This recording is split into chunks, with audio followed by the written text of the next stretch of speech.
Thank you very much, everyone. We have Coach Robert Saleh. Coach, whenever you're ready, sir. All right. Recording in progress. Good morning, everybody. So Jamison Crowder, less than 50%. He's going to be listed as doubtful on the sheet. He won't practice today. Still hopeful, maybe getting him out there on Sunday, but it's not looking good. CJ looks good. Rankins look good. Riley, he's been full participant, coming back from concussion. We're hoping to get back Quinton Williams, Croft, Bryce Hall, Roy Reynolds. Obviously, we still got to get to they've got to go through some final tests. They're not 100% by any sense of the imagination. They've just got to go through protocols as it pertains to COVID. So those are the next guys that we're hoping to get back, and we'll know more tomorrow. Robert, what's it been like for the guys coming back from COVID, just in terms of their stamina and just getting back into things? Are they feeling kind of after effects at all? You know, for the ones who haven't had symptoms, they're slipping right in and they look fine. The ones who've had symptoms, obviously, you know, anytime you come back from an illness, you're going to be, whether it's the flu, cold, COVID, you're going to have a little bit of conditioning that you've got to get back in touch with just from the beating your body takes. But for the most part, though, these guys are young, they're resilient, so they've been pretty good.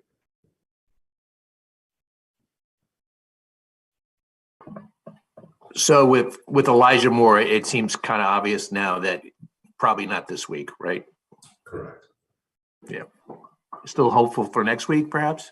Hopeful for next week. I'm hopefully, not hopefully, I plan on having a conversation with him this afternoon just to see where he's at mentally, and hopefully we can get him back for next week.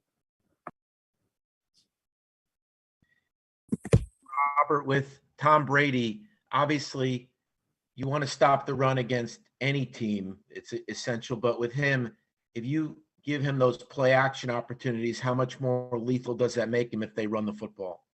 Man, if you give him anything, he's pretty lethal. But, you know, Leonard Fournette has been doing such a good job in the run game. They've got a really good offensive line, a lot of respect for their center. I think he's one of the nastiest. I mean, one of those guys you hate when he's on the other team, but you love if he's your teammate. But just all in general, when everything is clicking, especially for that team, when you get big Gronk running over the middle of the field on play action pass, it becomes a big problem because of all the different things and all the different weapons he has. But you know, and any offense is humming when the run game's going, and obviously with a guy like Tom Brady, it makes it even that much more lethal. Robert, throughout your career, whether it was with Houston or Michigan State or Central Michigan, did any coach at the end of a difficult season do anything, meaningful to kind of spark something in the players that might have resonated with you, something that you kind of still carry with you now? You know, again, the fifth time that I've been on the front end of a rebuild, and you know, the biggest thing that I think a lot of these guys understand is that while we haven't gotten the results we wanted this year, there's no doubt in my mind that there's a lot of people here who are the foundation of what's going to be a pretty cool run. And there's going to be guys here next year. Obviously, I mean, it's not like every player is going to get turned over. No team is exactly the same from year in and year out in the NFL, even the champions. But there's a foundation has been laid here, and we got tremendous character guys. We had a tremendous 2021 draft class. We brought in some really cool free agents, and we're going to get guys healthy for next year. And we're going to add to it and all that stuff. And you know, but the biggest thing that I've learned is that first year is so big in terms of just setting a foundation and a culture and a standard of what you're trying to accomplish day in and day out. And I feel like we've done that. And I feel like these guys that Joe's brought in and the character that Joe's brought in matches the direction that all these great organizations go when they get to the top. And so, you know, not to shorthand your question, but the year one is usually, this is about what it looks like, at least in the 4 other experiences that I've had.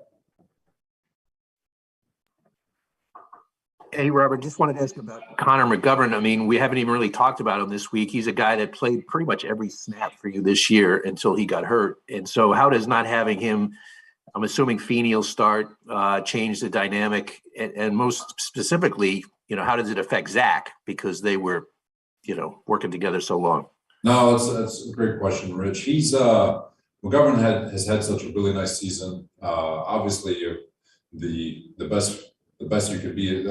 I'm messing up the saying, but availability is the best thing you can be as a football player, and he is definitely always available. That's talking about McGovern, but really felt like he was coming onto his own here over the last half of the year. Really starting to understand John Benton and what was being asked of him, and we're having a lot of continuity on the offensive line too. As it pertains to ABT on his left, and then either GVR or LDT on his right, and obviously the tackles. But knock on wood for him that it's an MCL, not an ACL.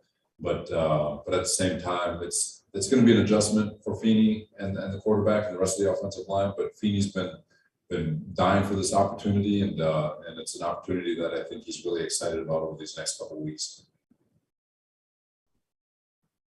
Robert, how are you looking at tight end right now with all the guys you have down?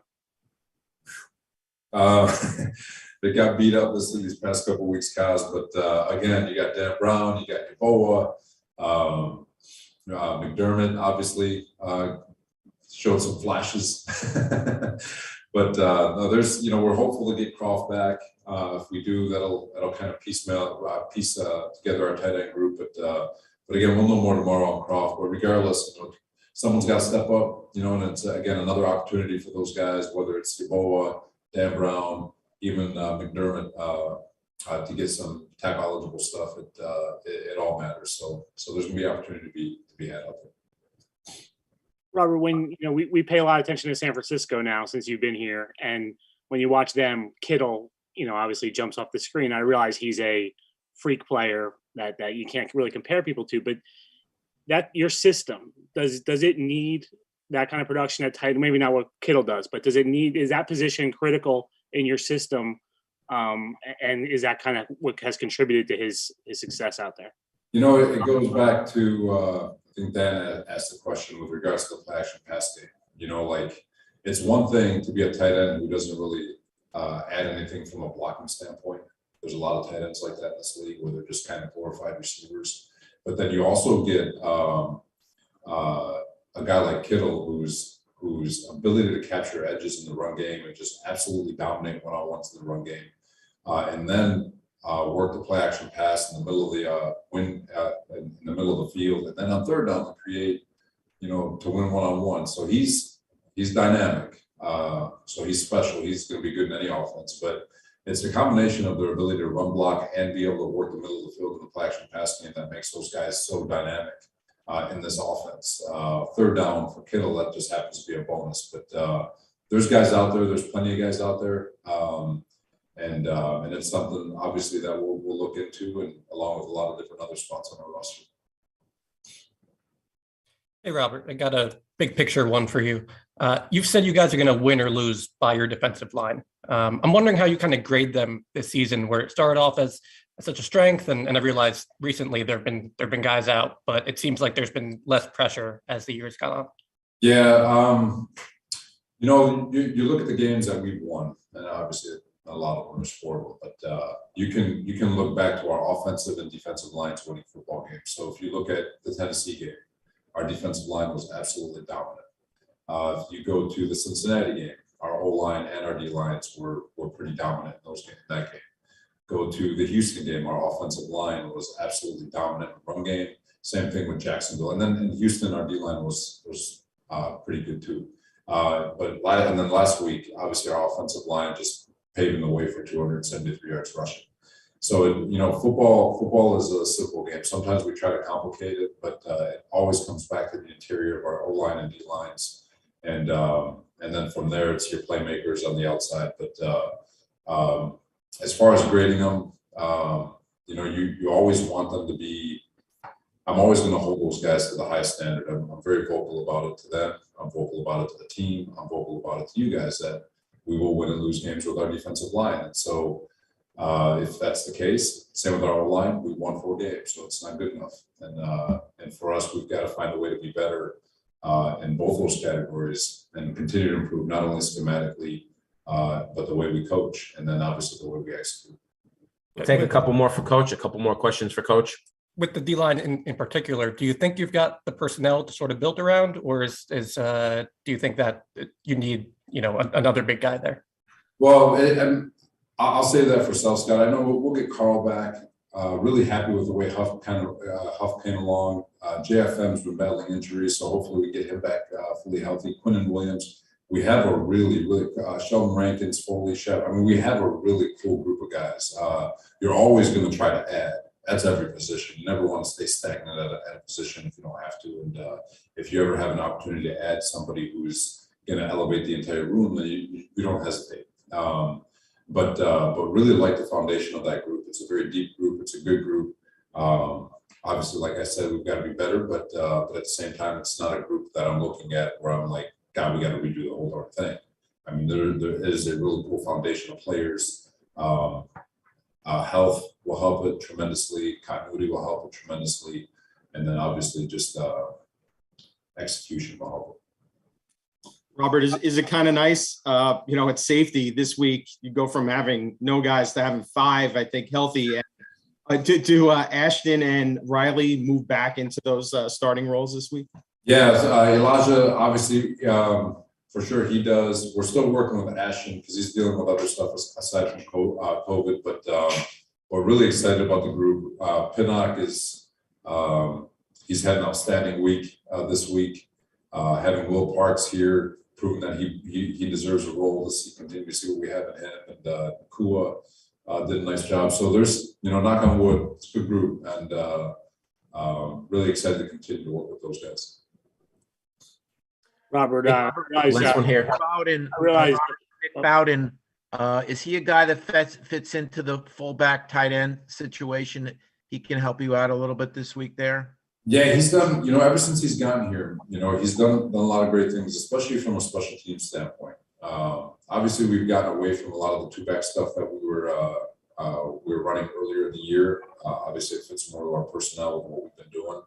But, the full off season and a chance to really grasp the offense and really work with the timing of timing of OTA and training camp. For sure, there's definitely a role to carve out for him. But yeah, he's, he came in so late for him to accomplish what he has is a testament to him, and really looking forward to working with him more in this offseason.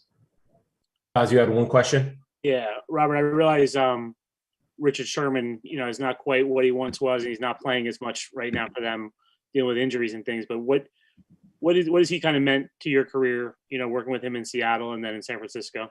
Oh man, I can't say enough things about him. He's first ballot Hall of Famer, in my opinion.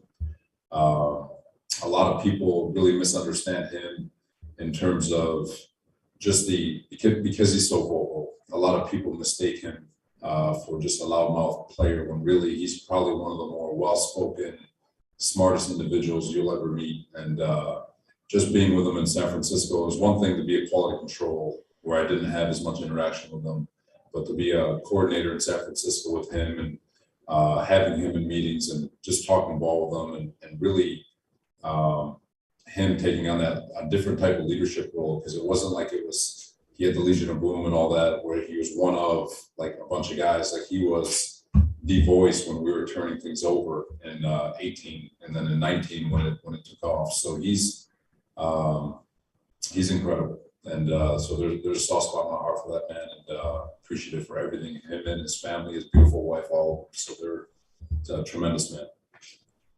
Thank you, everyone. Thank you, Coach. Thanks, guys. Thank you. Thank you, everyone. That concludes this portion of availability. We'll be back this afternoon.